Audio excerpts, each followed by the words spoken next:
un jour, il m'a appelé, il m'a dit Jean, j'ai fait un film, j'aimerais que tu fasses ce que tu fais.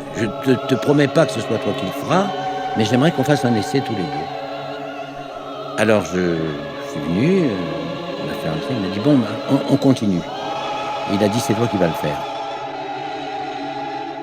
Jean Negroni, comédien.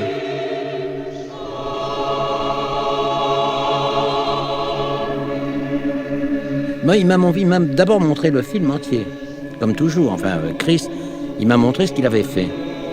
Et là-dessus, il m'a dit, bon, on va mettre le commentaire.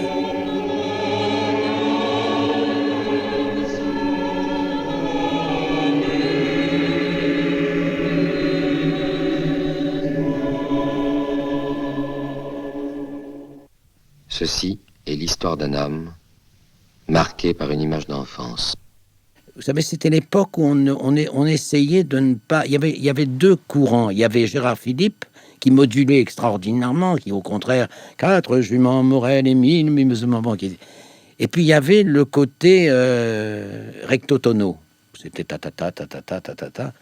Alors moi, je savais le faire, mais Chris, pour la jetée, voulait au contraire quelqu'un qu'en arrière-plan, il y ait comme une émotion contenue, mais une émotion derrière. De ce dimanche, l'enfant dont nous racontons l'histoire devait revoir longtemps le soleil fixe, le décor planté au bout de la jetée, et un visage de femme.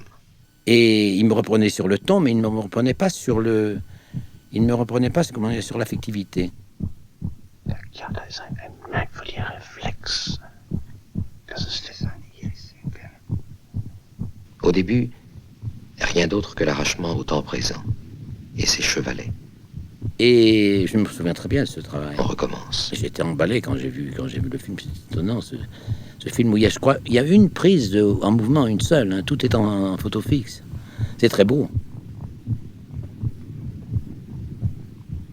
On enregistrait et puis l'écoutait en même temps, pour voir si c'était ce qu'il voulait. Parce qu'il était extraordinairement méticuleux.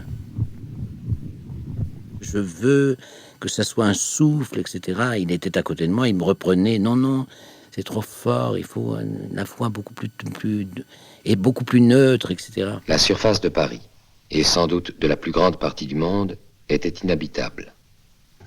22, 25. Et on a fait le commentaire après, à part, mais on l'a fait plusieurs fois. C'est-à-dire qu'on l'a fait avec l'image, pour d'abord le caler, pour que ça soit monté exactement. Ensuite, on a fait une version tout à fait libre. Ah, mais c'était un extraordinaire travailleur. Au début, rien d'autre que l'arrachement au temps présent et ses chevalets. On recommence. Le 30e jour, la rencontre a lieu. Barker était très directif. Là tu chantes, là tu montes trop la voix, il était même très emmerdant. Enfin, je veux dire, c'est pas facile de travailler avec des gens comme ça. Mais en même temps, c'était son film. Je me rendais bien compte qu'il était en train de faire quelque chose de neuf et de différent. L'avenir était mieux défendu que le passé. Au terme d'autres essais encore plus éprouvants pour lui, il finit par entrer en résonance avec le monde futur.